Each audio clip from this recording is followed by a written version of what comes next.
Jadi, sekarang saya akan menjelaskan tentang apa itu reaksi kesetimbangan. Dalam reaksi kesetimbangan dapat kita kenal ada dua jenis reaksi. Yang pertama ada reaksi reversibel, di mana reaksi terjadi hanya satu arah dan tidak dapat balik. Contohnya, kertas yang dibakar menjadi abu. Abu itu tidak akan bisa kembali menjadi sebuah kertas lagi. Lalu, ada reaksi irreversible. Reaksi ini berlangsung dua arah atau dapat balik ke wujudnya semula. Contohnya, reaksi nitrogen dengan hidrogen yang menghasilkan amonia.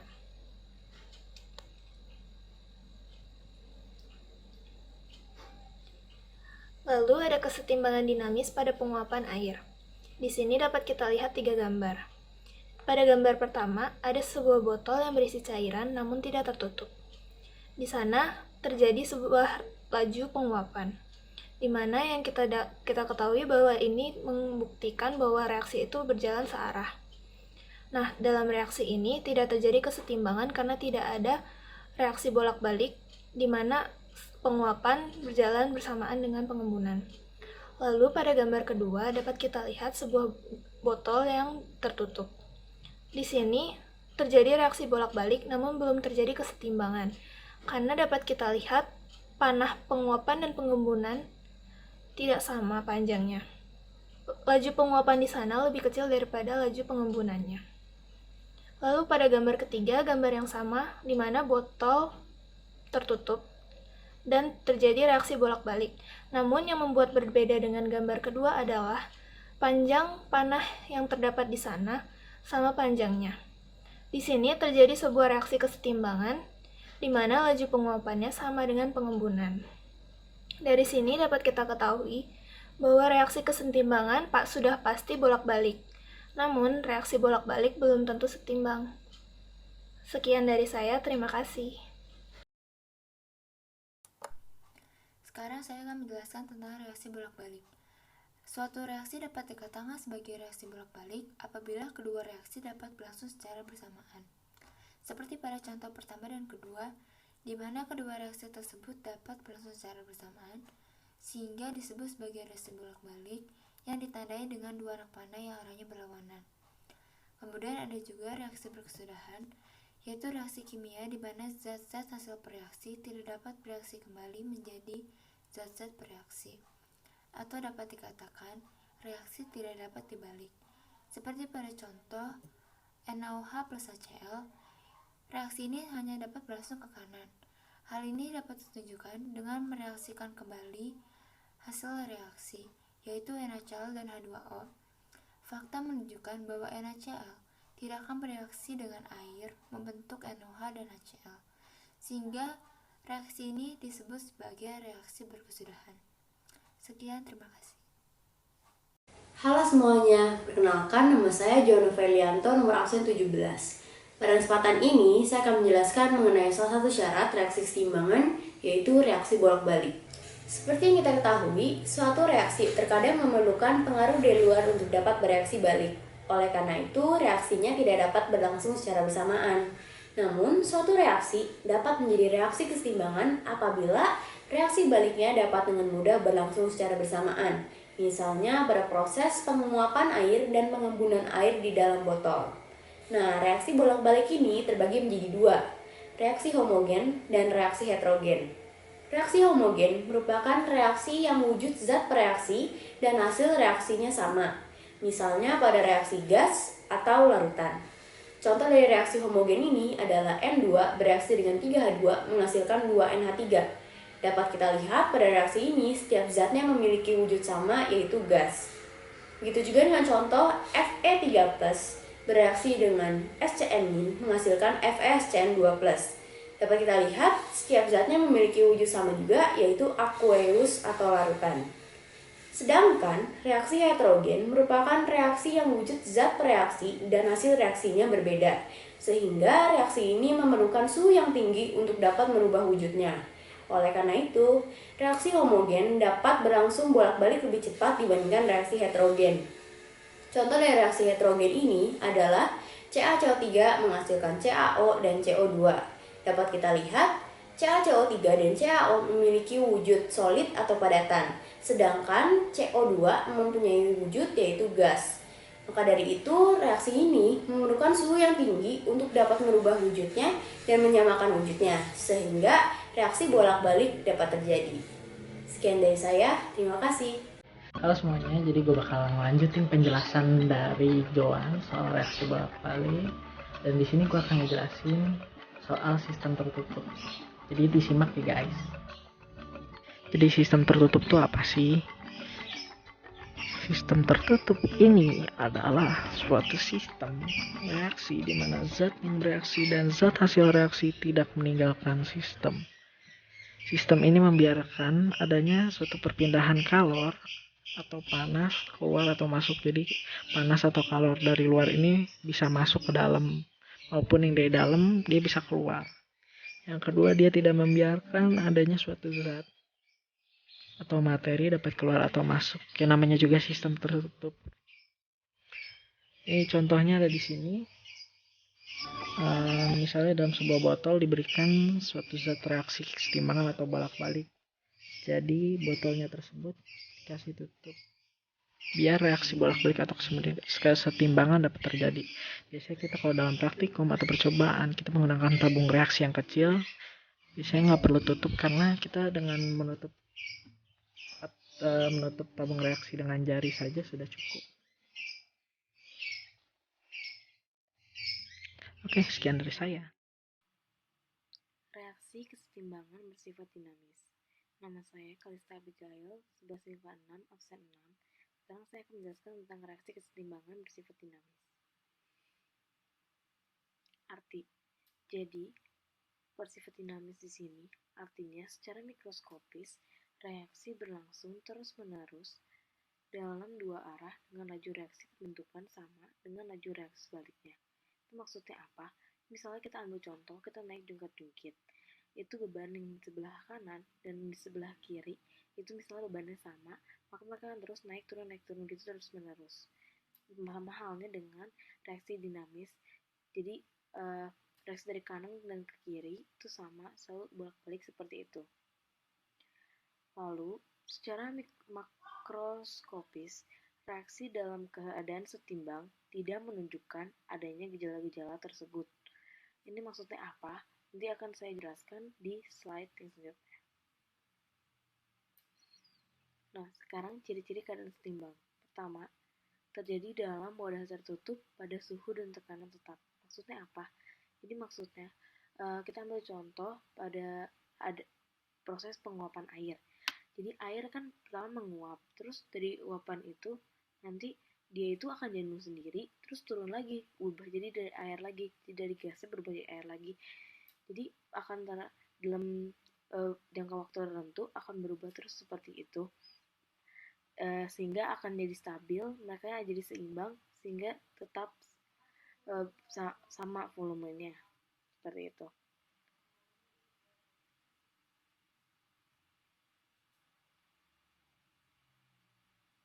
Lalu yang kedua, terjadi secara mikroskopis pada tingkat partikel zat. Maksudnya apa? Jadi sebenarnya perubahan reaksi kesetimbangan ini tuh tidak bisa dilihat oleh mata. Jadi kayak penguapan air itu, jadi volumenya sendiri nggak berubah. Jadi kita nggak tahu sebenarnya berubah atau enggak. Terus yang ketiga itu reaksinya berlangsung terus menerus atau dinamis dalam dua arah yang berlawanan. Tadi yang sudah dijelaskan di slide sebelumnya. Mungkin dari saya. Nah, sekarang saya akan menjelaskan ciri-ciri keadaan setimbang yang keempat, yaitu laju reaksi ke reaktan sama dengan laju reaksi ke produk. Jadi dalam suatu reaksi kesetimbangan, kita bisa tahu bahwa reaksi tersebut sudah dalam keadaan setimbang bila laju reaksi yang ke kanan besarnya sama dengan laju reaksi yang ke kiri. Kemudian ciri-ciri yang berikutnya adalah konsentrasi produk dan reaktan tetap. Pada saat keadaan setimbang, konsentrasi produk dan reaktan tidak akan mengalami perubahan lagi, baik meningkat maupun menurun. Dan konsentrasi reaktan dan produk ini akan tetap stabil apabila tidak ada faktor-faktor yang dapat mempengaruhi perubahan konsentrasi tersebut. Berikut adalah grafik kesetimbangan. Grafik kesetimbangan terdapat 3 macam, yaitu yang pertama, grafik di mana pada keadaan setimbang, konsentrasi reaktan besarnya sama dengan konsentrasi produk. Yang kedua, grafik pada saat setimbang, konsentrasi reaktan lebih besar dibandingkan konsentrasi produk. Dan yang terakhir adalah grafik di mana konsentrasi reaktan lebih kecil dibandingkan konsentrasi produk pada saat setimbang. Sekian dari saya, terima kasih. Setelah itu, kita akan melihat beberapa contoh soal kesetimbangan. Yang pertama adalah ketika 4 mol A dan 4 mol B ditempatkan dalam wadah dan dibiarkan mencapai kesetimbangan, hasil campurannya ditemukan mengandung 0,8 mol D. Berapakah jumlah mol A, B, dan C pada kesetimbangan? Coba dikerjakan sendiri, video presentasi bisa dihentikan dahulu.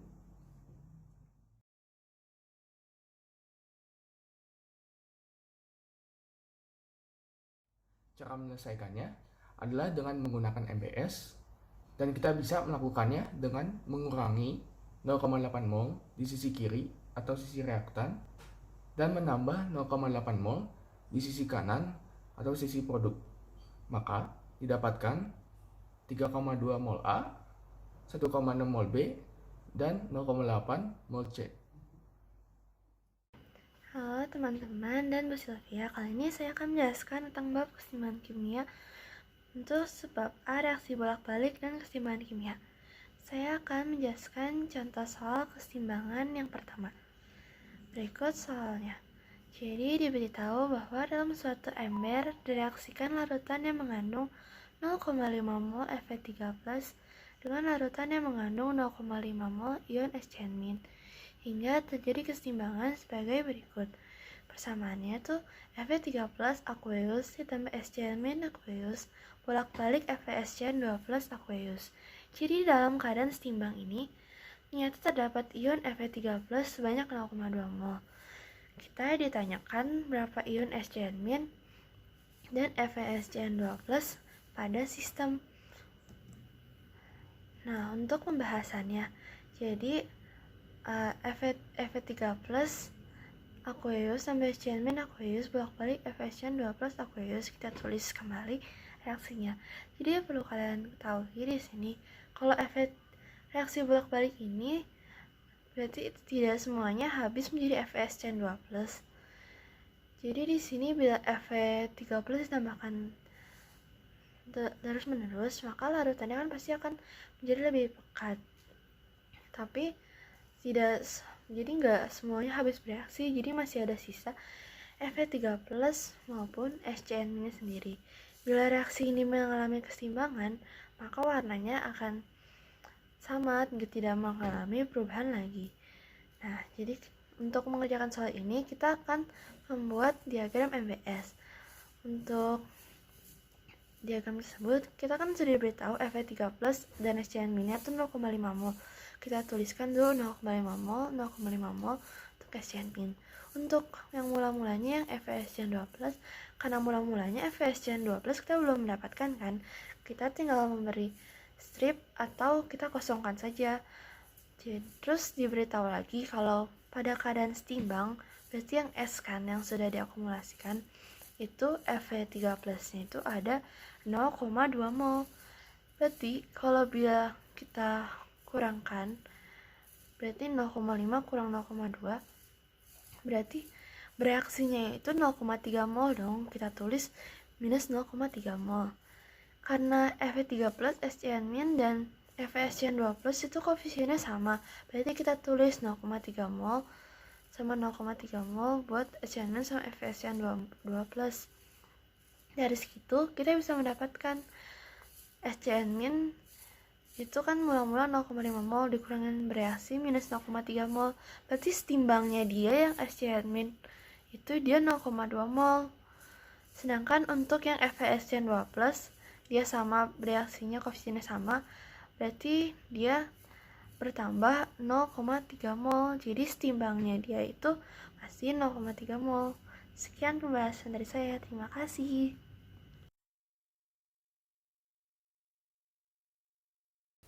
Oke, sekarang saya akan menjelaskan tentang hukum kesetimbangan. Sebelum masuk ke rumus, saya akan menjelaskan konsep kesetimbangan terlebih dahulu. Jadi, konsep kesetimbangan itu berbunyi bahwa pada keadaan reaksi dalam kesetimbangan, konsentrasi zat-zat yang ada selalu tetap karena pada saat yang sama, jumlah zat yang bereaksi sama dengan jumlah zat yang dihasilkan. Hal ini bisa kita lihat pada kedua contoh di bawah. Yang pertama ada senyawa H2 dan senyawa I2. Kedua senyawa itu kan dapat dilihat memiliki 2 atom kan masing-masing senyawanya. Jadinya juga akan menghasilkan senyawa 2HI.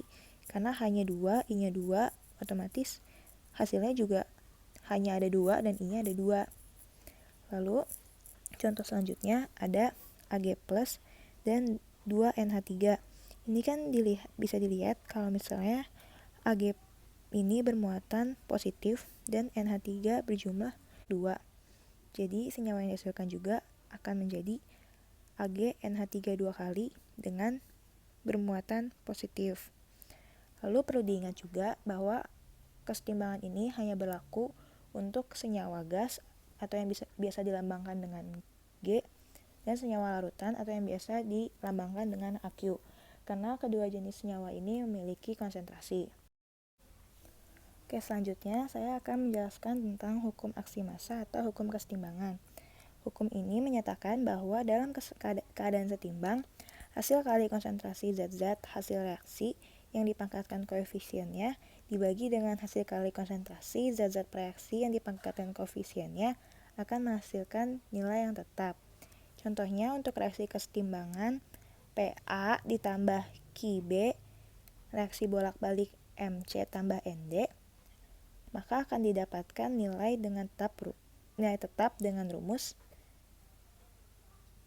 K sama dengan konsentrasi C pangkat M dikali konsentrasi D pangkat N per konsentrasi A pangkat P dikali konsentrasi B pangkat Q. Dalam rumus ini bisa dilihat bahwa M merupakan koefisien dari C dan N merupakan koefisien dari D. Lalu P merupakan koefisien dari A dan Q merupakan koefisien dari B. Nah, mengapa sih rumus kesetimbangan ditetapkan demikian? Kita lihat tabel berikut ini ya. Di sini diketahui ada reaksi setimbang Ag+ ditambah 2NH3 menghasilkan senyawa AgNH3 2 kali plus pada suhu 289 derajat Kelvin. Pada tabel bisa dilihat ada 4 kali percobaan dengan konsentrasi Ag+, NH3, dan AgNH3 2 kali plus yang berbeda-beda. Pada tabel ini juga bisa dilihat ada 3 jenis rumus yang berbeda-beda yang digunakan untuk menghitung tetapan kesetimbangan. Kita lihat rumus pada kolom 5. Pada kolom ini, tetapan kesetimbangan dinyatakan dengan rumus konsentrasi reaktan dibagi konsentrasi produk. Pada kolom ini bisa dilihat bahwa keempat percobaan menghasilkan tetapan kesetimbangan yang berbeda-beda. Pada percobaan pertama, dihasilkan 1,25 kali 10 pangkat min 5. Sedangkan pada percobaan kedua, dihasilkan 6,25 dikali 10 pangkat min 5. Dan pada percobaan ketiga dihasilkan 3,13 kali 10 pangkat min 5. Serta pada percobaan keempat dihasilkan 6,25 dikali 10 pangkat min 5. Hal ini tentu saja tidak sesuai dengan hukum kesetimbangan. Sekarang kita coba lihat rumus pada kolom yang paling ujung. Pada kolom ini, tetapan kesetimbangan dinyatakan dengan rumus konsentrasi reaktan dikali konsentrasi produk. Pada kolom ini juga dapat dilihat tetapan kesetimbangan masing-masing percobaan menunjukkan angka yang berbeda dan sangat jauh perbedaannya. Coba ya kita lihat. Pada percobaan pertama dihasilkan 2,01 dikali 10 pangkat min 6. Pada percobaan kedua dihasilkan 1,6 dikali 10 pangkat min 8. Pada percobaan ketiga dihasilkan 5,12 dikali 10 pangkat min 7. Sedangkan pada percobaan keempat dihasilkan 6,4 dikali 10 pangkat min 8. Perbedaan yang sangat jauh ini tentu saja tidak sesuai dengan hukum kesetimbangan. Kedua rumus yang sudah kita bahas tadi menunjukkan perbedaan yang sangat signifikan apabila kita menghitung ketetapan kesetimbangan dengan rumus ini. Bisa dilihat bahwa pada kolom ini, rumus kesetimbangan ditetapkan dengan konsentrasi produk dibagi konsentrasi reaktan yang dipangkatkan dengan koefisiennya. Sehingga untuk reaksi setimbang ini didapat rumus sebagai demikian. Konsentrasi AgNH3 2+ per konsentrasi Ag+ dikali konsentrasi NH3 pangkat 2. Dengan rumus itu dapat dilihat bahwa pada 4 percobaan, tetapan menunjukkan hasil yang sama, yaitu 1,6 dikali 10 pangkat 7. Nah, karena alasan inilah kenapa rumus kesetimbangan ditetapkan sebagai demikian. Oke, sekarang kita masuk ke contoh soal ya. Contoh soal yang pertama. Diketahui sebuah reaksi 2SO2 ditambah O2 menghasilkan senyawa 2SO3. Kira-kira gimana ya rumus kesetimbangannya? Dan rumus kesetimbangannya adalah jeng-jeng, K sama dengan konsentrasi SO3 pangkat 2 per konsentrasi SO2 pangkat 2 dikali konsentrasi O2. Lanjut ke contoh soal yang kedua. Diketahui reaksi 4NH3 ditambah 5O2 menghasilkan 4NO dan 6H2O. Ayo, yang ini gimana coba? Gampang banget, ini dia jawabannya. Tada! K sama dengan konsentrasi NO pangkat 4 dikali konsentrasi H2O pangkat 6 per konsentrasi NH3 pangkat 4 dikali konsentrasi O2 pangkat 5. Nah, sekian yang bisa saya sampaikan. Terima kasih. Oke. Apa yang dimaksud tetapan kesetimbangan itu? Tetapan kesetimbangan adalah nilai yang diperoleh dari perhitungan hukum kesetimbangan. Hukuman kesetimbangan sebelumnya telah dijelaskan.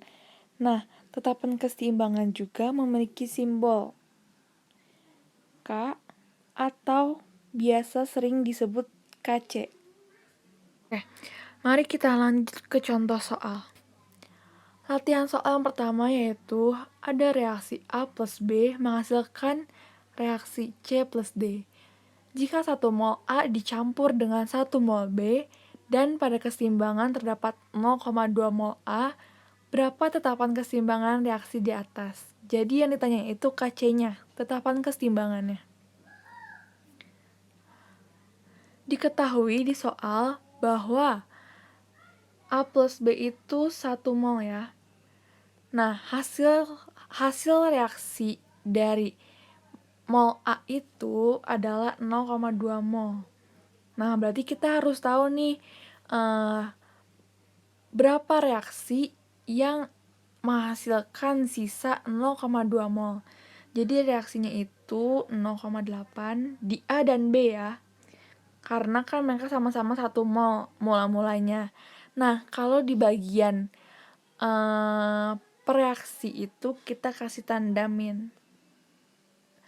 Tetapi jika di hasil produk kita kasihnya plus. Maka jika dikurangin hasil sisa dari reaksi ini adalah 0,2 mol dan 0,2 mol. Tetapi jika hasil produk adalah 0,8 mol. Nah, mari kita sama-sama hitung tetapan kesetimbangannya. Cara menghitung tetapan kesetimbangan itu sesuai rumus yang sebelumnya, bahwa hasil kali dari produk per hasil kali reaktan. 0,8 dikali 0,8 dibagi 0,2 kali 0,2. Hasilnya itu adalah 0,64 dibagi 0,04. Jika disederhanakan menjadi 64 per 4, maka mendapat hasil 16. Oke, lanjut ke contoh soal nomor 2. Contoh soal nomor 2 yaitu dalam ruang 1 liter dimasukkan gas SO3 sebanyak 6 mol dan terurai menurut persamaan reaksi 2SO3 terurai menjadi 2SO2 ditambah O2. Setelah reaksi berada dalam keadaan setimbang, didapatkan gas oksigen sebanyak 2 mol. Nilai KC reaksi tersebut adalah Jadi yang ditanya dari soal ini adalah tetapan kesetimbangannya. Mari kita jawab bersama-sama. Kita tulis dulu contoh reaksinya, 2SO3 jadi 2SO2 tambah O2. Nah, diketahui di soal bahwa mula-mula reaksi 2SO3 adalah 6 mol. Nah, setelah itu bereaksinya itu oksigennya itu sebanyak 2 mol. Kenapa di produk ini tandanya itu jangan lupa kita kasih tanda plus ya, karena kan produk, kecuali kalau per reaksi itu tandanya min nih, kayak min 4. Nah, kenapa nih 2SO2 itu 4 mol? Dapat dari mana sih? 4 mol itu didapat karena koefisiennya itu 2. Kalau O2 kan koefisiennya 1, makanya dia 2 mol. Kalau 2SO2 koefisiennya 2, berarti 2 dikali 2 jadi dapat 4 mol. Jangan lupa tandanya plus. Nah, karena SO3 juga 2 koefisiennya, maka didapat hasilnya juga 4. Namun kalau SO3 itu kan dia bereaksi, makanya dia min 4, bukan plus 4. Nah, tinggal dikurang aja, jadi dapat 6 kurang 4 hasilnya 2 mol. Terus yang 2SO2 itu 4 mol, dan oksigennya itu 2 mol. Nah, kita sekarang hitung nih tetapan kesetimbangannya. Rumus tetapan kesetimbangan yaitu produk pangkat koefisien per reaktan pangkat koefisien. Tinggal kita masukin nih, 2 mol dikali 4 mol pangkat 2 per 2 mol pangkat 2. Hasilnya itu 2 mol dikali 16 mol per 4 mol, maka didapat hasil 8. Jadi tetapan kesetimbangannya adalah 8. Sekarang kita akan bahas reaksi kesetimbangan heterogen. Heterogen itu apa sih? Heterogen itu keadaan di mana zat-zat yang terlibat reaksi punya wujud atau fase yang beda-beda. Di sini tuh wujudnya ada 4 jenis, ada solid, liquid, aqueous, dan gas. Selanjutnya, kita akan menyatakan tetapan kesetimbangan heterogen. Contohnya ada pada reaksi pembuatan kapur tohor pada suhu tinggi. Ini reaksinya. Sekarang kita akan masukkan reaksi ini ke dalam rumus hukum kesetimbangan. Ingat kembali, rumus hukum kesetimbangan itu adalah produk reaktan. Kita tulis lagi reaksi yang tadi ya. CaCO3 solid menghasilkan CaO solid plus CO2 gas. Pada reaksi ini, CaO dan CO2 itu adalah produknya, berarti dia ditaruh di atas. Sedangkan CaCO3 itu adalah reaktannya, dia ditaruh di bawah. Sekarang kita pindah ruas CaO dan CaCO3 ke kiri. Hasilnya kayak gini, sama dengan CO2. Nah, CaO3 dan CO itu kan wujudnya solid. Nah, mereka itu akan hasil ini tuh akan mempunyai nilai tetap apabila ini sama dengan K aksen. Maka pada akhirnya rumusnya hanya adalah K sama dengan CO2. Dengan kata lain, jumlah CO2 yang dihasilkan pada reaksi itu cuma dipengaruhi sama volume dan suhu, tanpa dipengaruhi oleh CO3 yang dipanaskan. Nah, dengan kata lain juga, berarti reaksi rumus hukum keseimbangan itu hanya berlaku pada wujud aqueous dan gas. Sekarang kita coba latihan soal. Nih, contoh soal yang A. Itu NH42 kali S, wujud solid, menghasilkan 2NH3 gas plus H2S. Dimasukin ke rumus hukum keseimbangan. K sama dengan produk reaktan. Ingat lagi, yang berlaku di rumus hukum keseimbangan itu hanya senyawa yang berwujud aqueous dan gas, berarti cuma bisa menggunakan mereka saja. Nah, berarti rumusnya itu konsentrasi NH3 pangkat 2 karena koefisiennya 2 dikali konsentrasi H2S. Sekarang contoh soal yang B. Ini C solid plus H2O gas menghasilkan CO gas plus H2 gas. Dimasukin ke rumus hukum kesetimbangan. Berarti yang bisa dipakai itu cuma H2O, CO, dan H2. Ingat rumus produk pereaktan. Berarti hasilnya adalah konsentrasi CO dikali konsentrasi H2 per konsentrasi H2O. Sekarang soal yang C.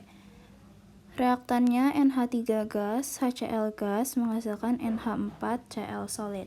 Nah, ini dimasukin ke rumus hukum kesetimbangan. Produk pereaktan.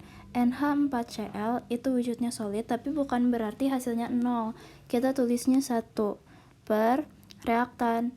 Reaktannya itu konsentrasi NH3 dikali dengan HCl. Sekarang soal terakhir yang D.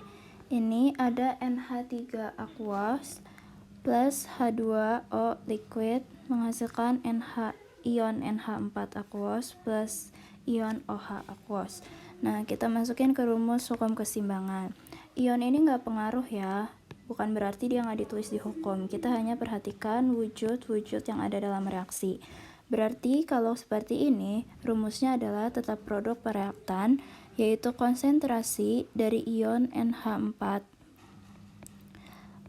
plus dikali konsentrasi ion OH- per konsentrasi NH3. H2O-nya nggak digunakan karena dia itu liquid. Ini yang lain itu aqueous sehingga bisa dimasukkan ke dalam rumus hukum keseimbangan. Ini hasilnya. Nah, di sini juga ada kunci jawabannya. Hasilnya sama kan kayak yang tadi. Sekian dari saya. Terima kasih. Nama saya Yonatan Nathanael dari kelas 11 MIPA 6, nama absen saya 35, dan di video ini saya akan membahas mengenai materi kimia tentang makna hasil kali karakutan atau KSP. Jadi pertama-tama kita ke pengertian yang terlebih dahulu. Jadi, hasil kali karakutan atau KSP ini dapat memberikan kita informasi tentang mudah atau tidaknya suatu zat dalam air atau disebut badan karakutan. Dan biasanya senyawa itu berupa senyawa-senyawa ionik yang sulit larut dalam air. Semakin besarnya KSP suatu senyawa, maka semakin mudah suatu senyawa itu larut dalam air. Nah sebaliknya, kalau semakin kecil nilai KSP suatu senyawa, maka semakin sulit suatu senyawa itu larut dalam air. KSP ini dapat memudahkan kita dalam dua hal. Pertama, memudahkan kita dalam memperkirakan ada atau tidak endapan dari dua senyawa yang tersusun atas ion-ion yang suka larut dalam air, dicampurkan satu sama lain. Nah, kedua ini dia bisa membantu kita untuk mempertimbangkan pemisahan zat dalam campuran dengan cara pengendapan efektif. Nah, selanjutnya kita ke rumus. Jadi untuk memperkirakan terjadi atau tidak endapan AMBM dari larutan yang mengandung ion AN+ dan BM- digunakan konservasi kali ion atau disebut dengan KSP, dengan KSP AMBM sama dengan AN+ pangkat koefisien M dikali BM- dengan pangkat koefisien N. Dengan jika KSP lebih besar daripada KSP, maka akan terjadi endapan AMBM, dan jika KSP sama dengan KSP, maka akan terjadi larutan jenuh AMBM, dan jika KSP lebih kecil daripada KSP, maka belum terjadi larutan jenuh maupun endapan AMBM. Sekian dari saya dan terima kasih. Halo, nama saya Aldin Adiwinata Putra dari kelas 11 MIPA 6, absen 2. Hari ini saya akan menjelaskan contoh-contoh soal dengan mengaplikasikan apa sih itu makna hasil kali kelarutan. Untuk soal yang pertama, kita baca dulu. Ke dalam 100 ml larutan AgNO3 0,001 M ditambahkan 100 ml larutan Na2CO3 0,001 M. Selidikilah dengan perhitungan apakah pada penambahan tersebut sudah mengakibatkan terjadinya endapan Ag2CO3. Kita bisa mengetahui KSP-nya Ag2CO3 pada suhu 25 derajat Celcius adalah 6,3 kali 10 pangkat minus 12.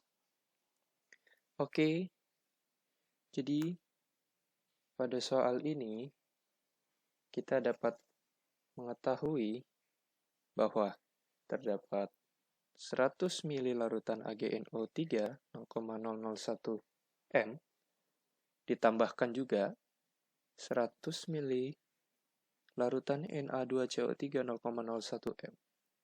Jadi total larutannya 100 ditambah 100 ml sama dengan 200 ml. Lalu kita juga mengetahui KSP dari Ag2CO3 pada suhu 25 derajat adalah 6,3 kali 10 pangkat minus 12. Data-data ini akan kita gunakan dalam perhitungan lebih lanjut. Nah, perlu diketahui bahwa KSP tidak sama dengan QSP. KSP adalah tetapan, QSP adalah hasil kali larutan. Kita langsung ke coret-coretan. Ya, pertama-tama kita tuliskan terlebih dahulu KSP dari Ag2CO3. KSP Ag2CO3.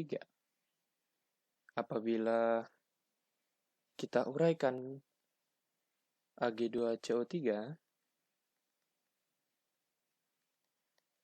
dia akan menghasilkan suatu ion Ag+, Aq, dia Aquilary ya, ditambah CO32-. Kita setarakan menjadi 2Ag+ ditambah CO32-.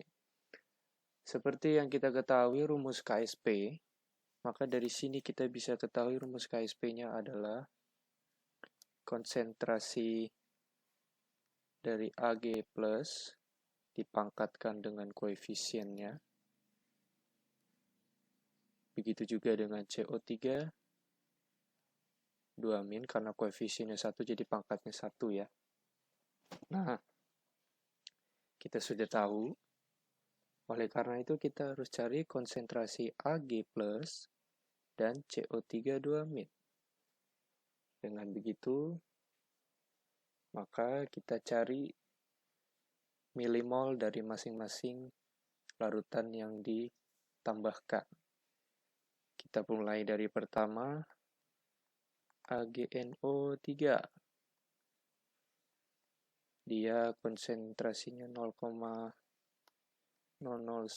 M dengan volumenya dikali 100 ml yang sudah kita ketahui tadi.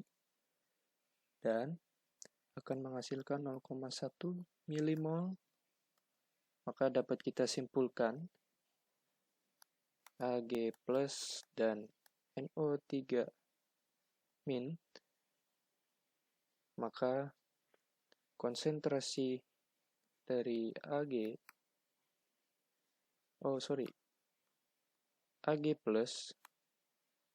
itu sebanyak 0,1 milimol. Begitu juga dengan Na2. Na2 CO3 sama juga 0,01 M. 0,001 dikali sebanyak 100 ml sebesar 0,1 milimol. Maka dapat kita ketahui 2Na+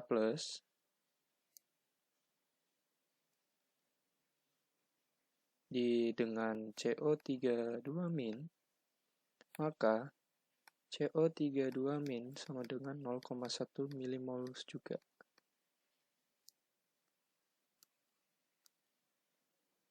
Kita sudah tahu mol dari ion Ag+ dan mol dari ion CO3 2-. Kemudian kita akan mencari konsentrasinya, karena kita sudah tahu molnya. Sehingga konsentrasi dari Ag+, yaitu adalah mol per volume. Kita akan jadikan langsung ke mol per liter, maka akan berubah menjadi 0,1 per 200 dan akan menghasilkan 5 kali 10 pangkat min 4 mol per liter. Begitu juga dengan konsentrasi CO3 2 min. Sama ya, kebetulan. Sama-sama 5 kali 10 pangkat min 4 mol per liter. Oke, karena kita sudah tahu kedua konsentrasi ion tersebut, maka kita bisa mencari KSP-nya. Maka KSP Ag2 CO3 kita bisa ambil dari sini. Itu sama dengan 5 kali 10 pangkat min 4 dikuadratkan lalu dikali dalam kurung 5 kali 10 pangkat min 4. Kita hitung, hasil akhirnya mendapatkan 1,25 kali 10 pangkat min 10. Nah, kita bisa dari soal tadi kita ketahui bahwa KSP dari Ag2CO3 adalah 6,3 dikali 10 pangkat min 12. Sudah diketahui tadi. Nah, KSP-nya sebegini. KSP-nya sebegini. Kita bisa menyimpulkan KSP lebih besar dari KSP. Maka, pada pencampuran ini sudah terjadi endapan. Endapannya apa? Ag2 CO3. Demikian. Jadi kurang lebih seperti itu.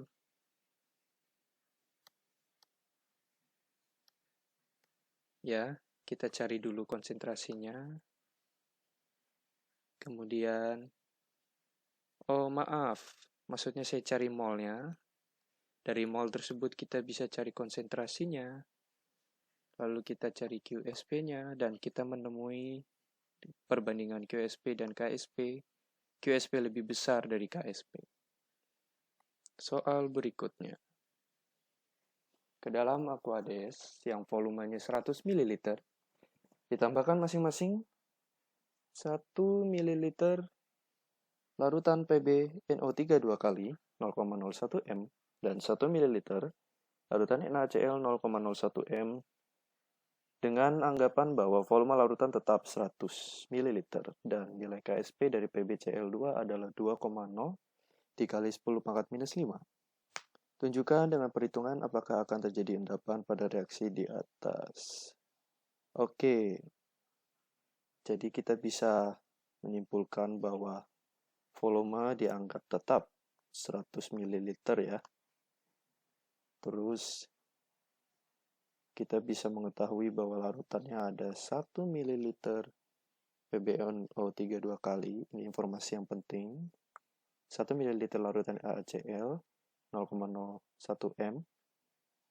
Dan KSP dari PbCl2 2,0 kali 10 pangkat minus 5.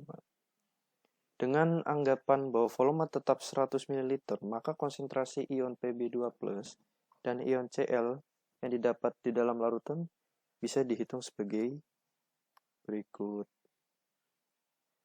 Nah, seperti ini.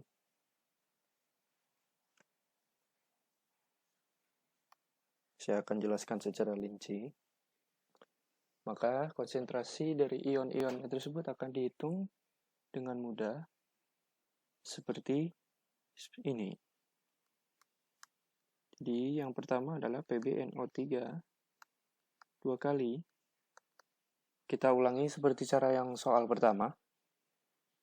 1 ml dikali 0,01 M akan menghasil milimol sebesar 0,01 milimol. Maka dapat kita simpulkan ion Pb2+ ialah 0,01 milimol. Maka konsentrasi dari Pb2+ seperti tadi mol per volume. Tadi yang anggapan bahwa volumenya tetap 100, maka kita dapat ketahui konsentrasi dari Pb2+ adalah 10⁻⁴ mol per liter. Begitu juga dengan NaCl. NaCl-nya sama, 1 ml dikali 0,01 M, 0,01 milimol. Maka kita dapat mengetahui bahwa ion dari Cl- adalah 0,01 milimol juga. Maka konsentrasi dari Cl- mol per volume 100 mili, yakni 10⁻⁴ mol per liter. Nah, kita sudah ketahui konsentrasinya. Kembali lagi ke rumus hasil kalik larutan QSP dari PbCl2. Apabila diuraikan, PbCl2 akan menjadi Pb2+ ditambah 2Cl-. Berdasarkan uraian ini, maka dapat disimpulkan rumus hasil kalik larutannya karena koefisiennya 1 tidak dipangkatkan untuk Pb2+, Cl- akan dipangkatkan 2 karena koefisiennya 2. Jadi konsentrasi Pb2+ dikali konsentrasi Cl- dikuadratkan. Kita sudah dapat konsentrasinya, maka langsung saja QSP PbCl2 sama dengan 10⁻⁴ dikalikan 10⁻⁴ dikuadratkan.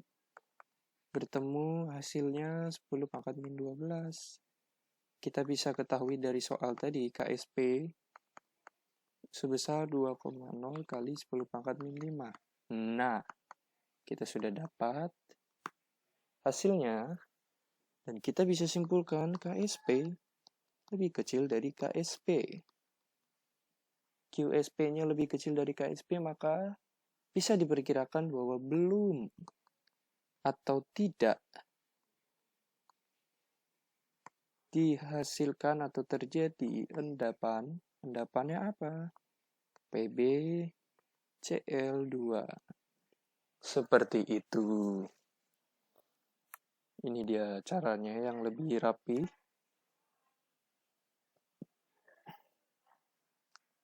Sekian. Selain itu, tentang memberi informasi kelarutan, KSP juga bisa dimanfaatkan sebagai salah satu faktor yang perlu dipertimbangkan dalam pemisahan zat dalam campuran dengan cara pengendapan selektif. Maksudnya apa sih? Ini contoh soalnya. Oh bukan, contoh soalnya ada di sebelahnya lagi. Nah, suatu larutan yang mengandung ion Mg2+ dan ion Mn2+ dengan konsentrasi masing-masing ion itu 0,1 M akan dipisahkan dengan menaikkan pH larutan. Jadi pH-nya ini akan diubah. Untuk menaikkan pH-nya kita menambahkan NH3. Ya, jelas ya. Ion Mg2+, ion Mn2+, masing-masing 0,1 M ditambahkan pH-nya menggunakan NH3. Berapa pH larutan agar Mn2+ mengendap sebagai MnOH2 kali, sedangkan Mg2+ tetap di dalam larutan. Diketahui KSP NgOH2 kalinya itu 1,8 kali 10⁻⁻11 dan KSP MnOH2 kalinya 1,9 kali 10⁻⁻13. Maka kita perhatikan terlebih dahulu KSP dari kedua zat tersebut, maka kita bisa lihat MnOH2 kali lebih mudah mengendap daripada MgOH2 kali. Jadi kita bisa cari konsentrasi OH-nya dulu untuk larutan jenuh. Jadi ini caranya yang rapi. Seperti ini.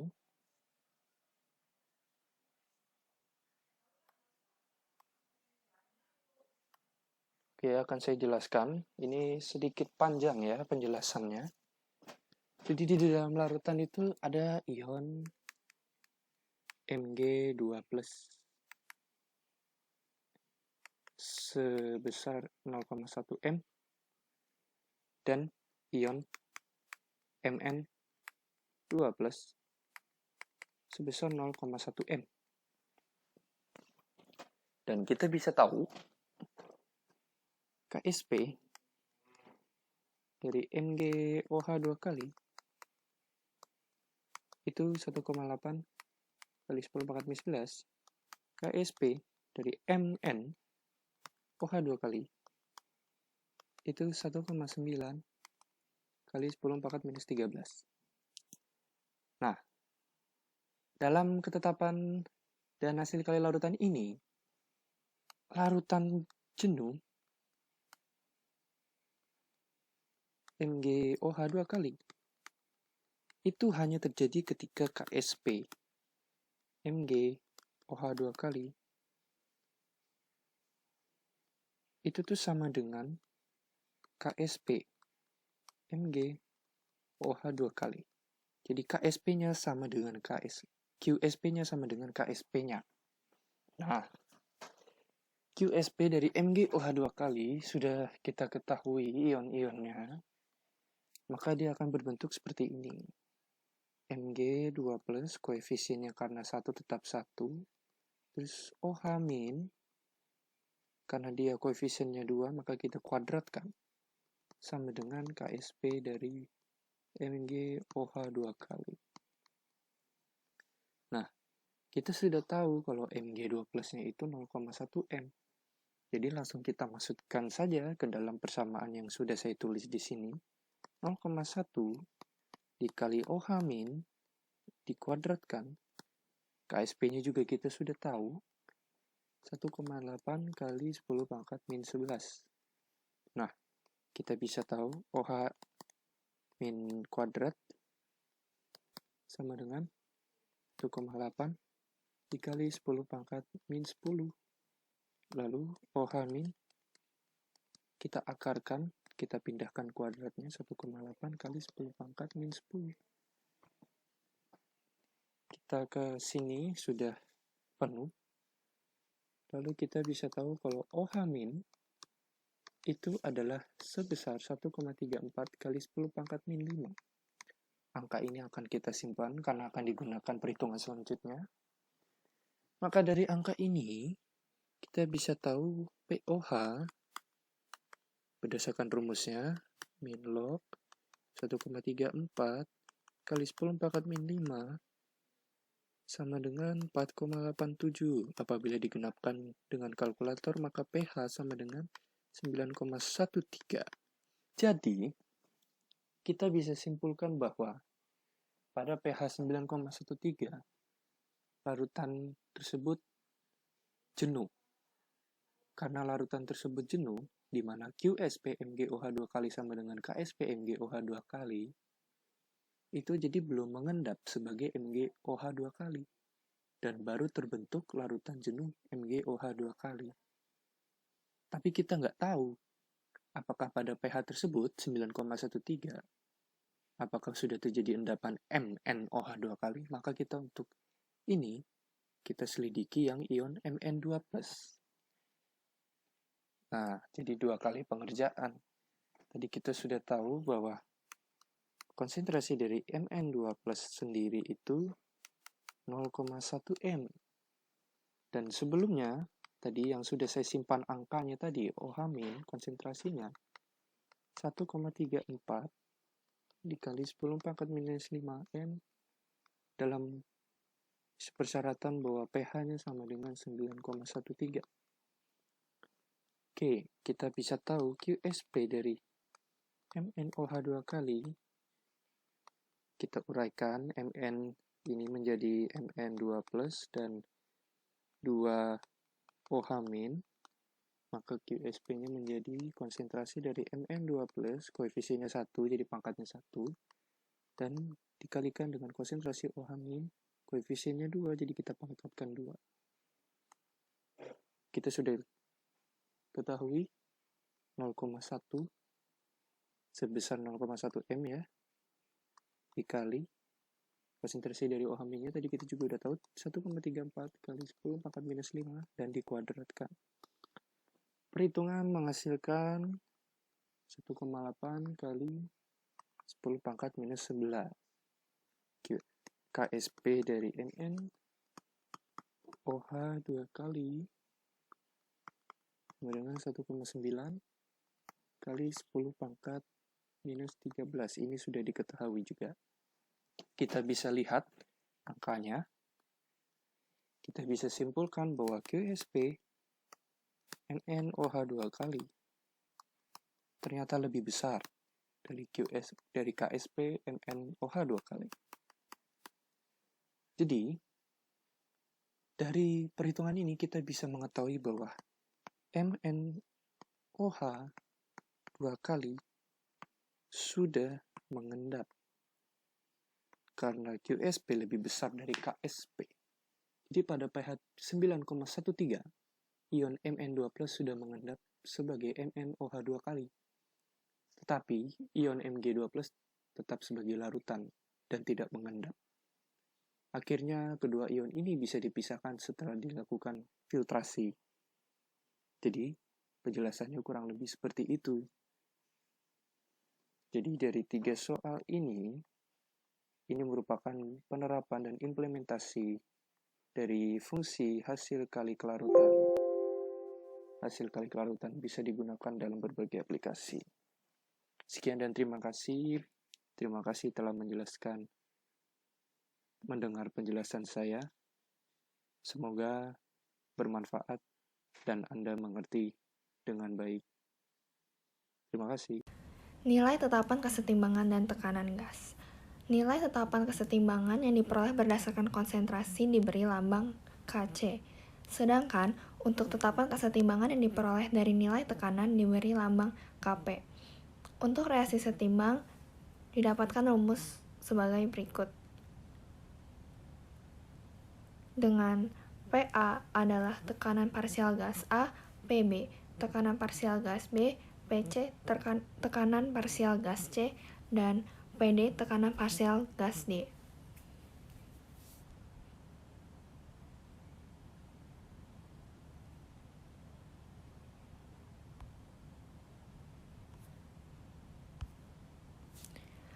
Berdasarkan hukum tentang gas ideal PV sama dengan nRT, dapat dicari hubungan antara nilai Kc dan Kp. Dan didapatkan rumus sebagai berikut. PV sama dengan nRT, dan P sama dengan N per V kali R kali T. Untuk gas, besaran N per V merupakan konsentrasi gas dalam ruangan, sehingga dapat disubstitusikan menjadi rumus berikut. Kp sama dengan Kc dikali R kali T pangkat delta N, dengan delta N sama dengan X tambah Y dikurang dengan M tambah N.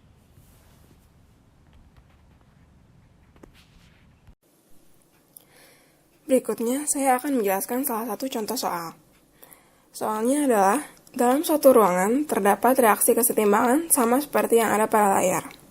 Nilai Kc pada suhu 500 derajat Celcius adalah 0,040 mol pangkat min 2 L pangkat 2. Hitunglah Kp pada suhu tersebut.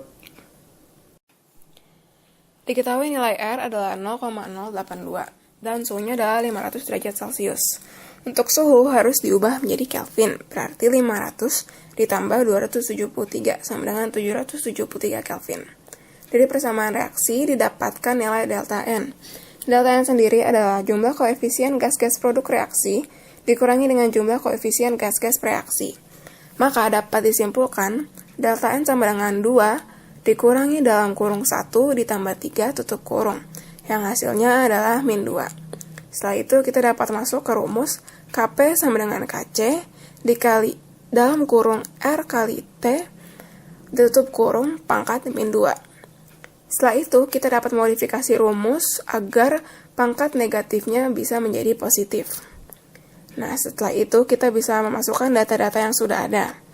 Yang berarti KP sama dengan 0,040 per dalam kurung 0,082 dikali 773 tutup kurung pangkat 2. Setelah dihitung, maka hasilnya akan didapat 9,9 kali 10 pangkat min 6 dengan satuannya adalah ATM pangkat min 2.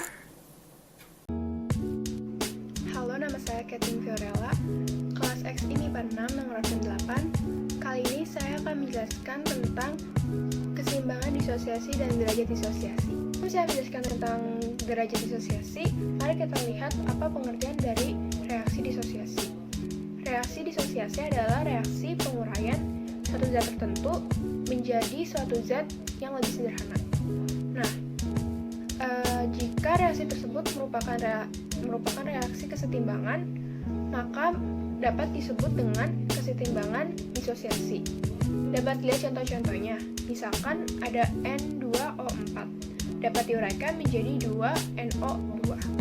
Di dalam sistem kesetimbangan disosiasi, ada yang dikenal dengan derajat disosiasi, yang dilambangkan dengan alfa. Alfa ini menyatakan tentang bagian zat yang terurai. Dapat dirumuskan menjadi derajat disosiasi sama dengan jumlah mol zat terurai per jumlah mol zat pada mula-mula. Derajat disosiasi memiliki nilai 0-1 atau 0% sampai 100%. Jika nilai derajat disosiasinya adalah 0 atau 0%, maka tidak ada yang terurai.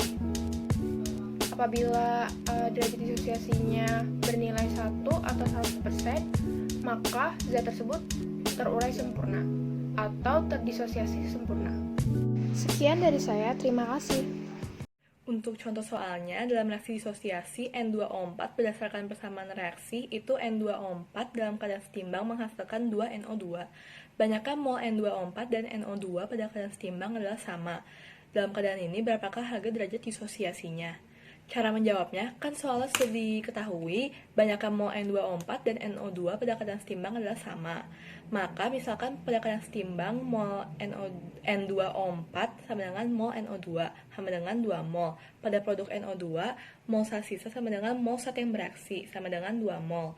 Lalu perbandingan mol sama dengan perbandingan koefisien. Mol N2O4 yang bereaksi itu koefisien N2O4 dibagi oleh koefisien NO2, lalu hasilnya dikali oleh mol NO2 sama dengan setengah dikali 2, jadinya 1 mol. Lalu mol N2O4 sisa itu mol N2O4 mula-mula dikurang oleh mol N2O4 yang bereaksi. Nah, mol N2O4 mula-mula sama dengan mol N2O4 sisa ditambah mol N2O4 bereaksi sama dengan 2 tambah 1, jadinya 3 mol. Lalu tinggal dimasukin ke rumus mula-mula bereaksi setimbang. N2O4 yang mula-mulanya 3 mol, 2NO2 mula-mulanya 0. Terus N2O4 yang bereaksi itu 1 mol, 2NO2 yang bereaksi 2 mol. Nah, setimbangnya tinggal 3 dikurang 1 jadinya 2 mol, terus 0 ditambah 2 jadinya 2 mol. Nah, lalu tinggal dimasukin ke rumus derajat disosiasinya. Nah, rumusnya itu mol N2O4 yang bereaksi atau yang terurai dibagi oleh mol N2O4 mula-mula, jadinya 1/3. Definisi dari asas bercatulir adalah asas yang digunakan untuk memprediksi pengaruh perubahan kondisi pada kesetimbangan kimia.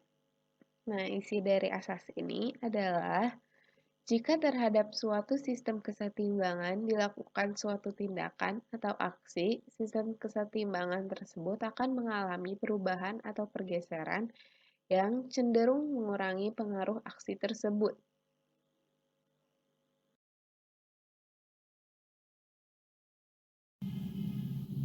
Jika salah satu komponen yang terdapat dalam sistem kesetimbangan konsentrasinya diperbesar, maka kesetimbangan akan bergeser dari arah komponen yang konsentrasinya diperbesar.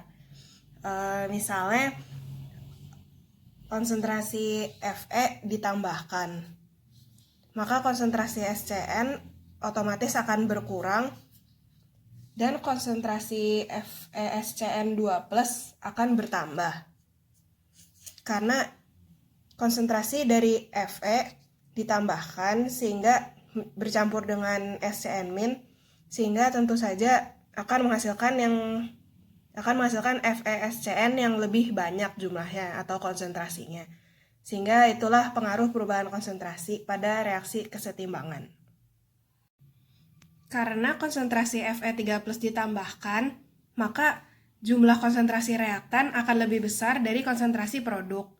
Sehingga untuk menyeimbanginya, Fe harus memberikan konsentrasi yang sudah tercampur ke sebagian produk, sehingga dapat disimpulkan bahwa konsentrasi berjalan ke arah kanan. Setelah ditambahkan, tentu saja konsentrasi pada reaktan lebih besar daripada konsentrasi yang terdapat di produk. Oleh karena itu, dapat disimpulkan juga konsentrasi reaktan lebih besar daripada konsentrasi produk dan reaksi akan berjalan ke arah kanan. Halo, saya Viko. Saya ingin menjelaskan mengenai pengaruh dikuranginya konsentrasi terhadap pergeseran kesetimbangan. Saya menggunakan buku kimia sebagai referensi. Sebagai contoh, Fe⁻3+ ditambah SCN⁻min. Ya, kita akan menyebutnya sebagai reaksi. Melakukan reaksi bolak-balik terhadap FeSCN⁻12.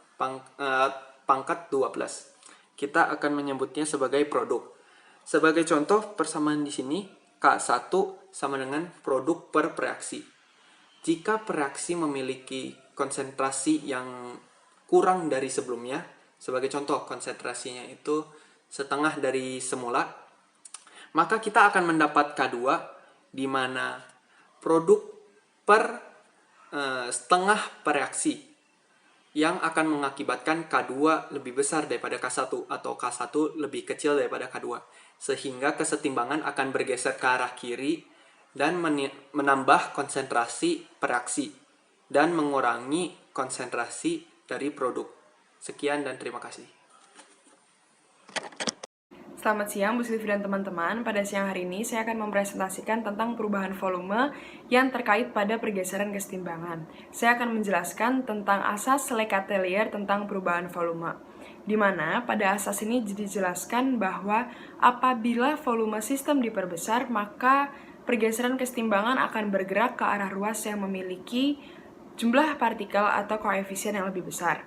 Dan jika volume sistem diperkecil, maka pergeseran kesetimbangan akan bergerak ke arah ruas yang memiliki jumlah partikel atau koefisien yang lebih kecil.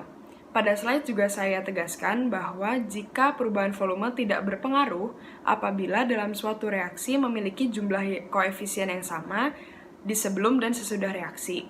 Saya juga menambahkan bahwa koefisien atau jumlah partikel dapat dihitung dari persamaan reaksi. Sekian dari saya, terima kasih. Jadi di video ini saya akan memberikan beberapa contoh soal dari pergeseran kesetimbangan mengenai perubahan volume. Jadi, saya akan memberikan dua soal.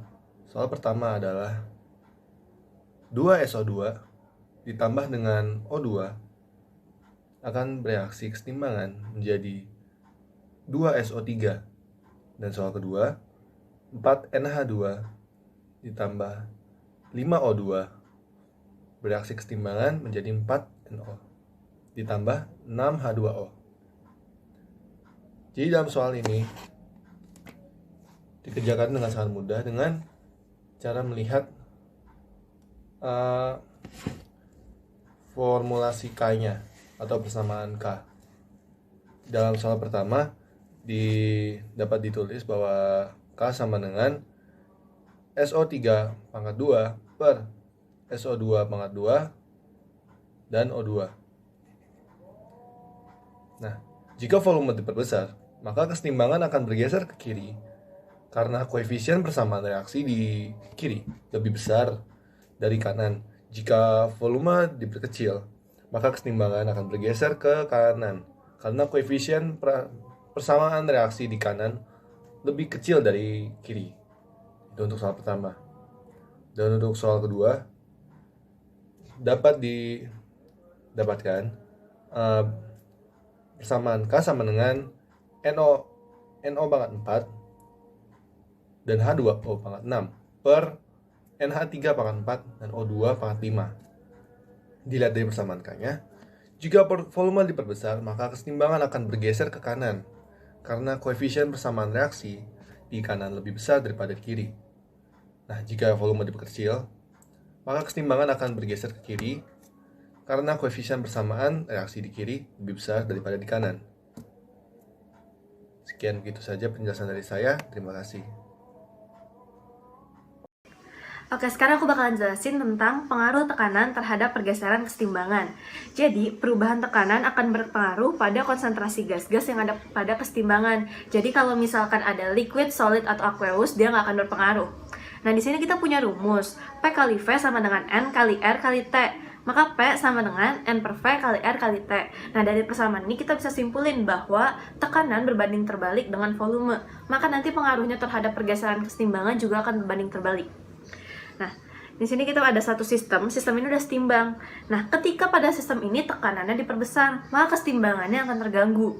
Agar setimbang lagi, si sistem nantinya akan mengurangi jumlah partikel. Nah, jumlah partikel di sini yang kita maksud adalah koefisiennya ya. Pada sistem ini, si A koefisiennya 1, sedangkan B koefisiennya 2. Nah, namanya dia mengurangi, berarti dari besar ke kecil dong. Nah, arah pergeserannya pun akan seperti itu, dari yang besar ke yang kecil. Berarti bergesernya dari 2B ke 1A, dari kanan ke kiri. Maka nanti dapat disimpulkan bahwa kesetimbangan akan bergeser dari koefisien yang besar ke koefisien yang kecil.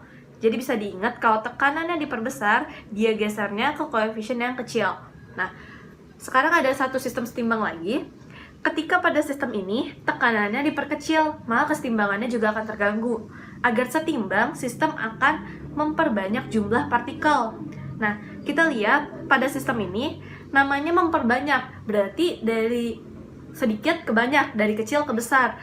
Arahnya pun akan seperti itu, dari kecil ke besar. Pada sistem ini berarti dari si 1A ke si 2B, dari kiri ke kanan. Maka dapat disimpulkan bahwa kesetimbangan akan bergeser ke jumlah koefisien atau partikel yang besar. Bisa kita ingat, tekanan diperkecil, maka gesernya ke jumlah koefisien yang besar.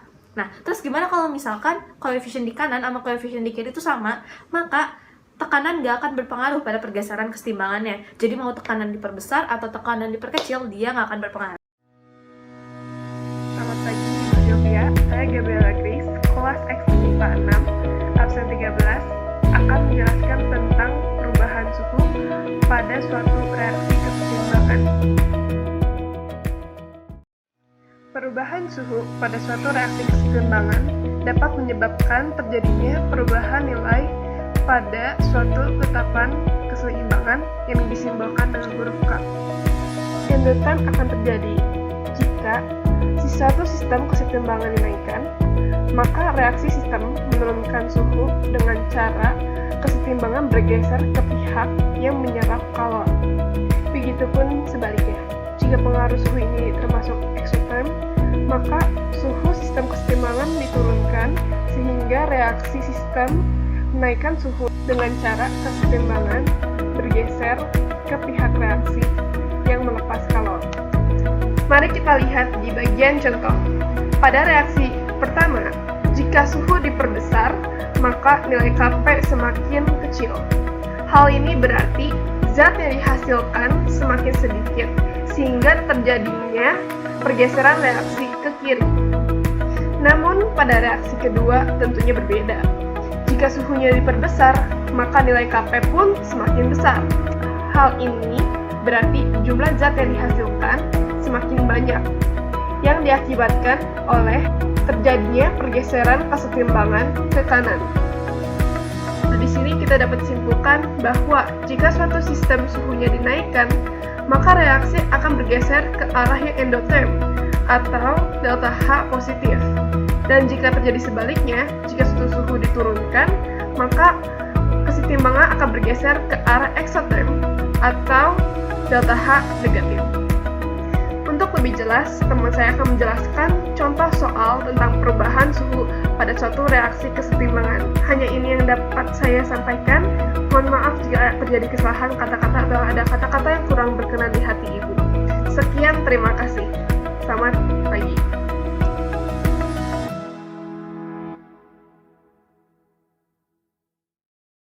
Ya, selanjutnya kita ke contoh soal. Kita bisa lihat di sini ada dua buah reaksi dengan nilai delta H-nya yang satu negatif, yang satu positif. Nah, jika suhunya dinaikkan, kemana arah kesetimbangan akan bergeser? Jadi, pada reaksi pertama, kesetimbangan akan bergeser ke kiri karena reaksi pertama adalah reaksi exotherm. Sedangkan pada reaksi kedua, kesetimbangan akan bergeser ke kanan karena reaksi kedua adalah reaksi endotherm. Oke, selanjutnya kita ke contoh soal yang kedua. Pada suhu 700 Kelvin terjadi reaksi kesetimbangan sebagai berikut. Nah, tentukan nilai Kp untuk reaksi tersebut. Nah, untuk menentukan nilai Kp, kita bisa menggunakan rumus seperti berikut. Dengan menggunakan rumus ini, kita bisa menentukan bahwa Kp sama dengan 0,11. Selamat pagi Bu Sivi dan teman-teman. Hari ini saya akan menjelaskan tentang pengaruh katalis pada reaksi setimbang. Jadi yang seperti kita tahu, kalau katalis ini berbeda dengan faktor-faktor lainnya. Nah, faktor-faktor lainnya kayak volume, suhu, tekanan, sama konsentrasi ini cenderung melakukan penggeseran. Tetapi kalau katalis sendiri ini tuh mempercepat untuk mencapai suatu keadaan setimbang. Contohnya dalam pembuatan amonia. Pada suhu 100 derajat, dia memerlukan waktu bertahun-tahun untuk mencapai keadaan setimbang. Tetapi kalau kita tambahin katalis hanya memerlukan waktu 5-10 menit. Katalis juga mempercepat pembentukan NH3, tetapi dia juga mempercepat penguraian nitrogen dan hidrogennya. Jadi dari sini dapat kita ketahui bahwa pada reaksi keseimbangan, katalis ini tidak melakukan penggeseran, tetapi melakukan percepatan untuk mencapai suatu keadaan setimbang. Sekian dari saya, terima kasih. Perkenalkan, nama saya Keisha Diva, kelas 11 MIPA 6, nomor absen 20.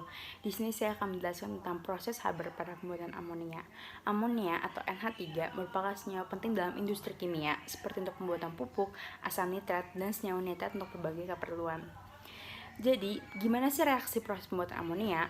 Nah, reaksi proses pembuatan amonia ini adalah N2 ditambah 3H2 yang akan menghasilkan 2 NH3 dengan perubahan entalpi sebesar minus 92 kJ. Di mana proses pembuatan amonia ini melalui proses Haber-Bosch untuk menghormati Carr-Bosch. Nah, reaksi proses pembuatan amonia ini kan melalui reaksi kesetimbangan, sehingga untuk mencapai amonia sebanyak-banyaknya kita menggunakan asas Lachetellier. Ini adalah gambaran bagaimana proses pembuatan amonia. Dan untuk latar belakangnya, jadi pada tahun 1913 pada saat Perang Dunia Pertama, Jerman itu diblokade oleh sekutu untuk menerima pasokan amonia dari Amerika, sehingga dia tidak bisa menerima pasokan amonianya. Sedangkan amonia adalah suatu senyawa penting untuk pembuatan amunisi.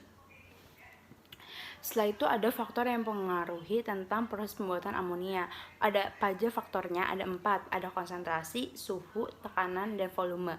Yang pertama ada konsentrasi. Jadi kalau konsentrasi, itu untuk konsentrasi N2 dan H2 dia akan diperbesar. Yang kedua ada suhu. Suhunya dia akan berjalan pada suhu rendah atau exotherm. Tapi perlu kita ketahui kalau dia berjalan pada suhu rendah atau exotherm, reaksi tersebut akan berjalan dengan lama. Sehingga diberi katalis Fe yang diberi promotor Al2O3 dan K2O untuk mempercepat waktu reaksi. Yang ketiga ada tekanan. Tekanannya akan diperbesar atau pada tekanan yang tinggi. Dan yang keempat ada volume. Volumenya itu akan diperkecil. Yang terakhir ini adalah tabel proses pembuatan amonia pada berbagai kondisi temperatur, berbagai tekanan. Sekian dari saya, terima kasih.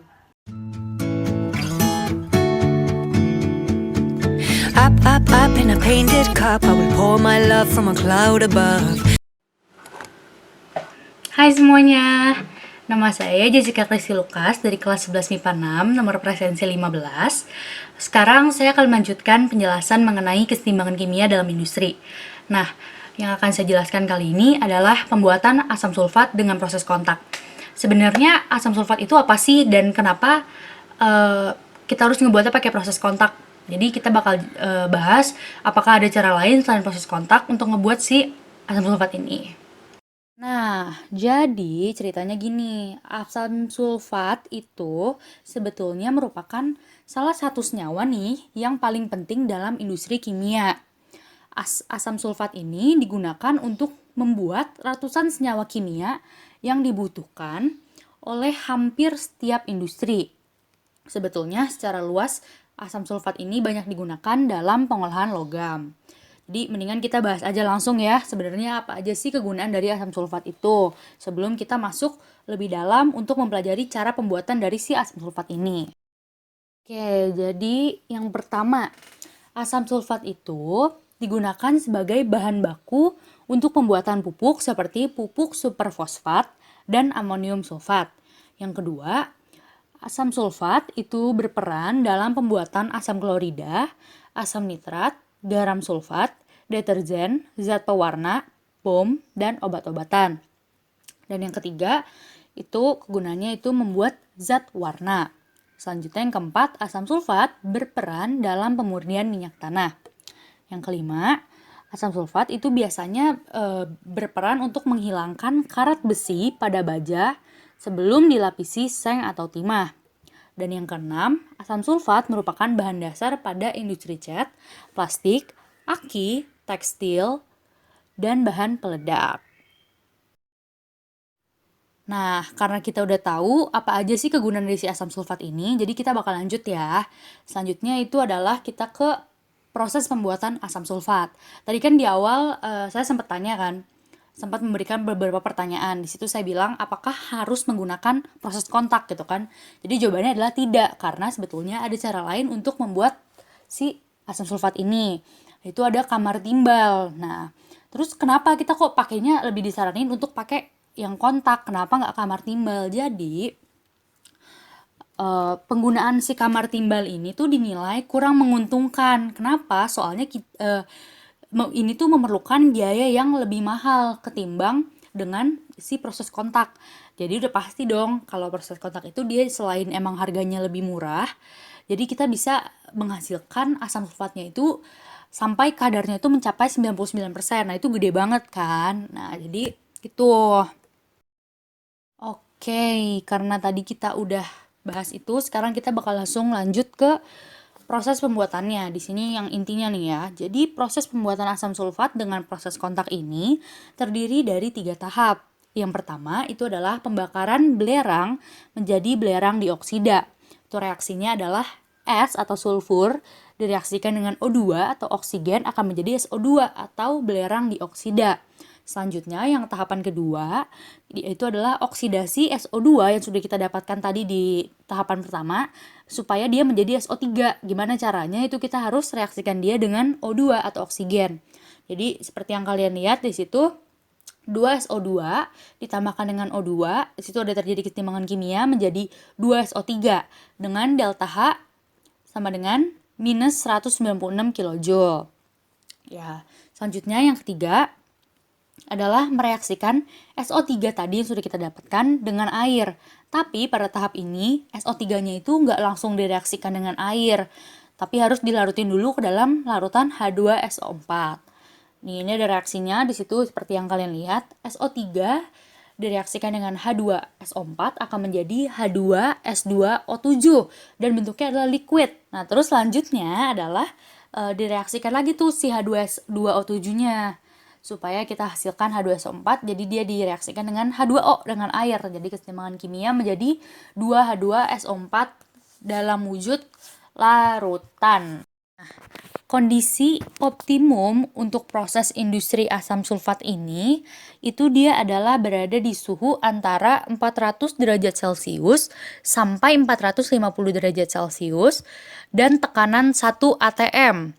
Dengan begitu nanti hasil yang akan diperolehnya berkisar 97 sampai 99% H2SO4.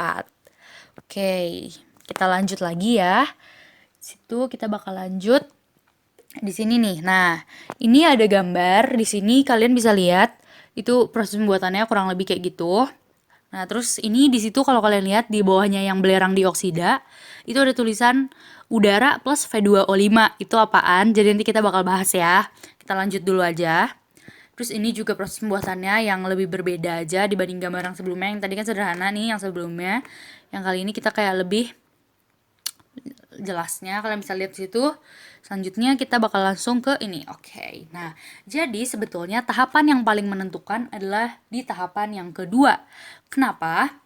Karena pada proses ini merupakan terjadi reaksi kesetimbangan. Jadinya untuk memperbanyak hasil harus memperhatikan asas Le Chatelier. Nah, yang pertama itu adalah reaksi tersebut menyangkut 3 partikel pereaksi, yaitu 2 partikel SO2 dan 1 partikel gas O2 untuk menghasilkan 2 partikel SO3. Jadi, perlu dilakukan pada tekanan yang tinggi. Nah, reaksinya itu akan ke kanan, jadi dia reaksinya exotherm karena delta H-nya minus 196 kilojoule. Iya betul, dan berarti ini harus dilakukan pada suhu yang rendah. Soalnya ya begitu supaya jadi maksimal kan. Tapi di sini masalahnya kalau suhunya itu rendah, reaksinya akan menjadi lambat. Jadinya, jadi kita nggak maksimal dong untuk pembuatannya. Maka dari itu, seperti pada pembuatan amonia yang sebelumnya udah dibahas, masalah ini nih kita bakalan bisa selesain dengan penambahan katalis V2O5.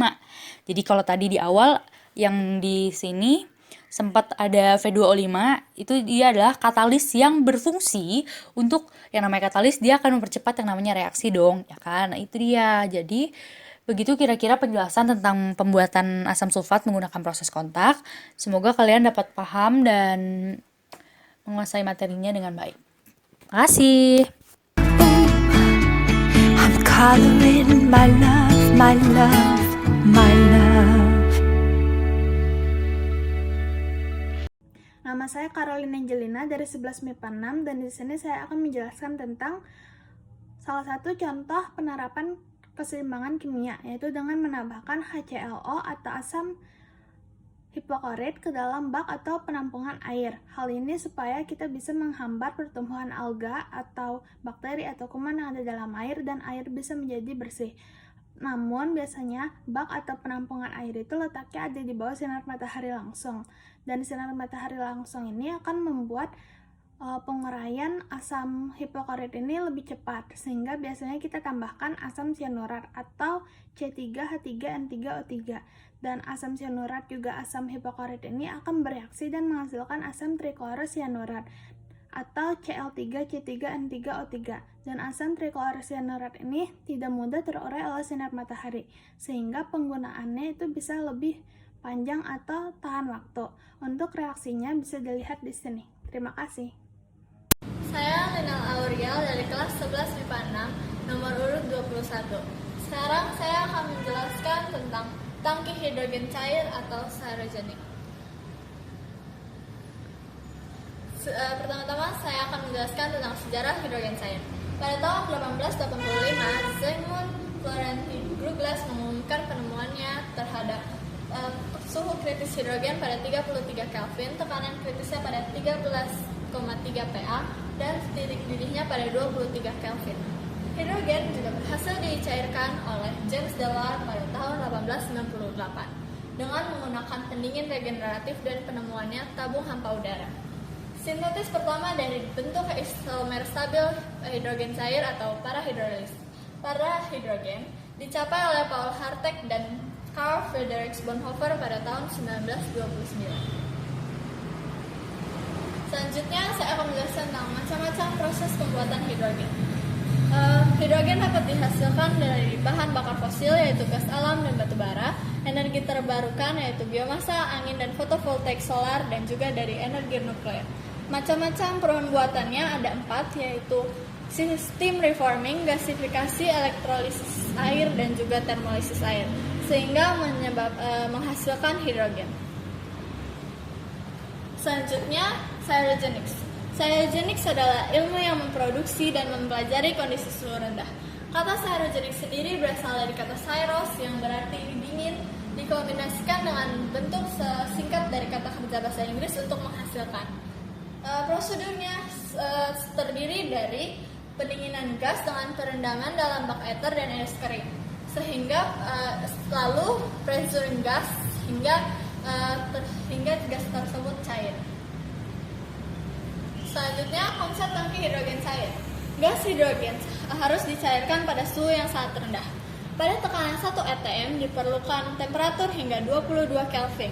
Untuk mendinginkan hidrogen dibutuhkan energi yang cukup besar pula, yaitu hingga mencapai sepertiga dari energi yang disimpan. Densitas energi juga dapat mencapai 8,4 MJ per liter.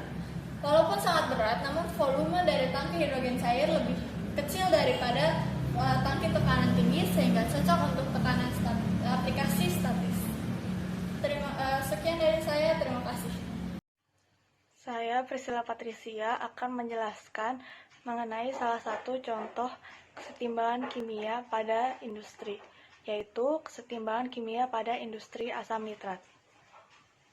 Senyawa kimia asam nitrat atau HNO3 adalah sejenis cairan korosif yang tidak berwarna dan merupakan asam beracun karena dapat menyebabkan luka bakar. Asam nitrat ini banyak digunakan dalam pembuatan pupuk, pembuatan bahan eksplosif, plastik, celupan, pernis, dan juga sebagai bahan oksidator dan pelarut. Industri asam nitrat ini menggunakan proses Ostwald yang dipelopori oleh seorang ahli kimia dari Jerman bernama Wilhelm Ostwald pada tahun 1901. Proses ini merupakan pembuatan asam nitrat dari bahan mentah amonia dan udara. Proses ini dibagi menjadi 2 tahap. Tahap yang pertama yaitu oksidasi amonia. Amonia dioksidasi oleh oksigen dengan bantuan katalis platinum, yaitu paduan logam 90% platinum dan 10% rhodium. Hasilnya nanti akan menghasilkan gas nitrogen monoksida dan uap air. Reaksi ini juga dilakukan pada tekanan tinggi, sehingga merupakan reaksi eksotermik karena menghasilkan panas pada prosesnya. Reaksi ini juga berlangsung pada suhu yang tinggi. Tahap yang kedua yaitu penyerapan nitrogen oksida. Oksida nitrat atau nitrogen monoksida kemudian dioksidasi lagi menggunakan gas oksigen untuk menghasilkan nitrogen dioksida. Selanjutnya, nitrogen dioksida akan bereaksi dengan H2O atau air untuk memproduksi asam nitrat, HNO3, dan sedikit NO. Sisa dari NO pada reaksi sebelumnya selanjutnya akan direcycle dan dicampur dengan oksigen dan air untuk kembali menjadi asam nitrat dengan konsentrasi yang lebih tinggi. Sekian dari penjelasan saya, terima kasih. Nama saya Antonia Deva Radinda dari kelas 11 MIPA 6 nomor absen 4. Saya akan menjelaskan tentang cara pembuatan gas klor. Nah, cara pembuatan gas klor ini dibagi menjadi 2. Ada yang dengan cara elektrolisis dan ada yang dengan cara non-elektrolisis. Nah, untuk cara yang elektrolisis, kita dapat melihat pembuatannya yang ada di slide ini. Silahkan Anda lihat sendiri bagaimana cara pembuatannya.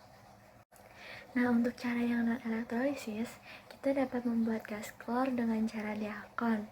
Cara diakon ini adalah cara mengoksidasi asam klorida dengan oksigen yang ada di udara. Nah, persamaannya dapat kita tulis dengan 2HCl plus setengah O2, tanda panah bolak-balik, menjadi H2O plus Cl2. Nah, untuk mendapatkan gas klor yang banyak, kita dapat melakukan hal-hal berikut. Yang pertama adalah kita dapat memperbesar konsentrasi untuk saat bereaksi. Lalu kita dapat memperkecil volume karena koefisien yang ada di sebelah kanan lebih kecil daripada yang di sebelah kiri. Lalu kita dapat memperbesar tekanan sekitar 200 atm. Lalu kita dapat merendahkan suhu karena persamaan ini terjadi secara exotherm. Nah, suhunya ini dapat kita rendahkan sekitar 430 derajat Celcius. Lalu yang terakhir, kita dapat menambahkan katalis CuCl agar dapat mendapatkan gas Cl2 yang lebih banyak dengan waktu yang lebih singkat. Sekian, terima kasih.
Selamat pagi, siang, maupun malam, Bu Silvi. Saya Angelina, absen 3, 11 MIPA 6, ingin mempresentasikan tentang kesetimbangan kehidupan dalam sehari-hari, yaitu proses fotosintesis.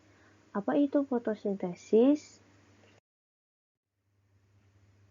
Fotosintesis adalah pembuatan makanan oleh tumbuhan hijau melalui suatu proses biokimia pada klorofil dengan bantuan sinar matahari. Nah, fotosintesis ini itu kegiatan tumbuhan hijau untuk mendapatkan atau membuat makanannya sendiri. Tumbuhan hijau ini dikenal sebagai organisme autotrof. Sekarang kita akan mempelajari tentang proses fotosintesis, mulai dari karbon dioksida atau CO2 masuk ke dalam daun melewati stomata atau mulut daun, dan juga H2O atau air ini masuk melalui akar tumbuhan menuju batang tumbuhan. Pada saat sinar matahari ini masuk ke dalam permukaan daun, nah klorofil ini bertugas untuk menangkap energi dari cahaya matahari. Nah, cahaya ini akan melewati epidermis tanpa warna, kemudian diteruskan menuju mesofil. Nah, mesofil ini sebagian besar proses fotosintesis ini terjadi. Energi dari matahari ini digunakan untuk mengubah glukosa atau C6H12O6 dan O2 hasilnya. Nah, C6H12O6 ini untuk makanan tumbuhan, sedangkan O2 ini untuk manusia dan hewan.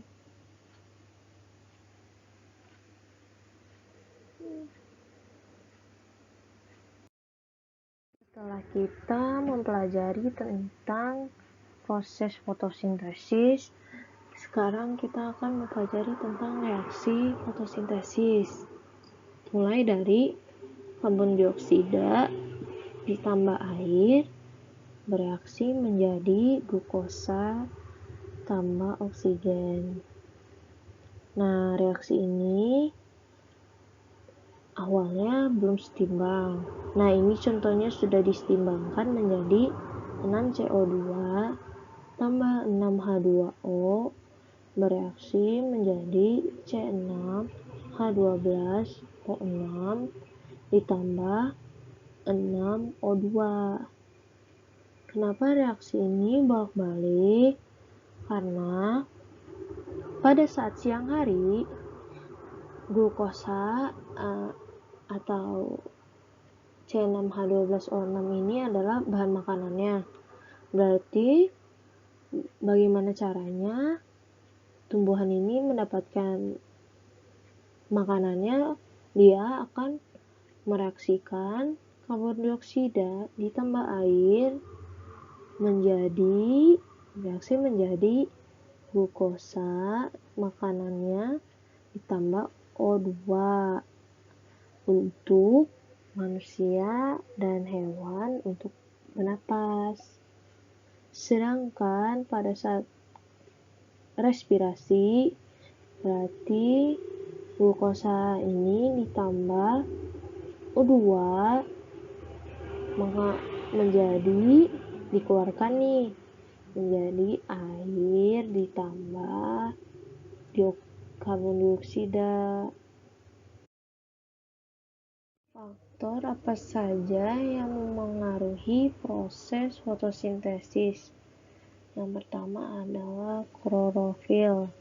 Klorofil ini dimiliki oleh tumbuhan untuk melakukan proses fotosintesis. Kalau tumbuhan ini tidak memiliki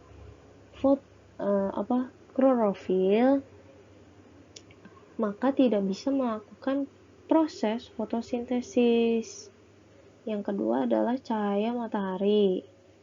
Ini salah satu faktor yang terpenting. Jika cahaya matahari tidak ada, maka tidak bisa melakukan fotosintesis. Nah, fotosintesis ini terjadi pada siang hari saat matahari bersinar. Nah, intensitas cahaya matahari akan sangat berpengaruh dalam proses fotosintesis. Semakin tinggi, maka energi yang dihasilkan semakin banyak. Dan proses fotosintesis akan lebih cepat. Kalau misalnya intensitasnya menurun, maka proses fotosintesis akan melambat. Yang ketiga adalah air. Air ini dibutuhkan oleh tumbuhan agar menghambat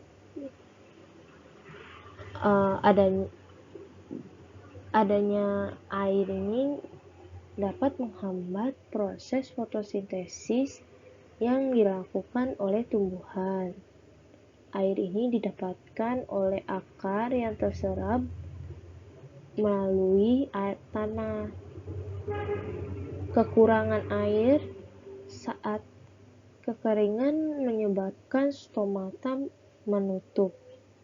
Hal ini menyebabkan penyerapan karbon dioksida akan menurun.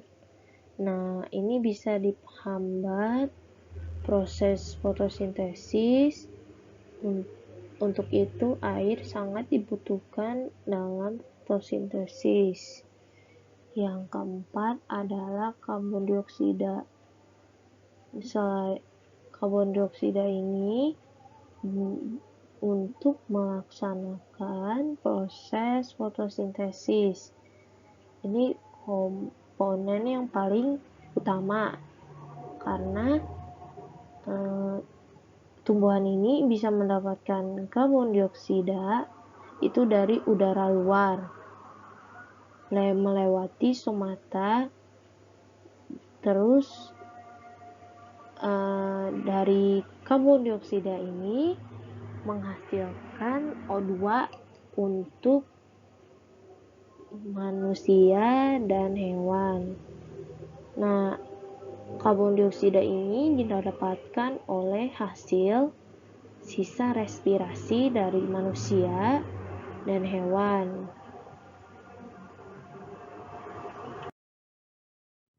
Sekian, terima kasih Bu Silvi dan teman-teman.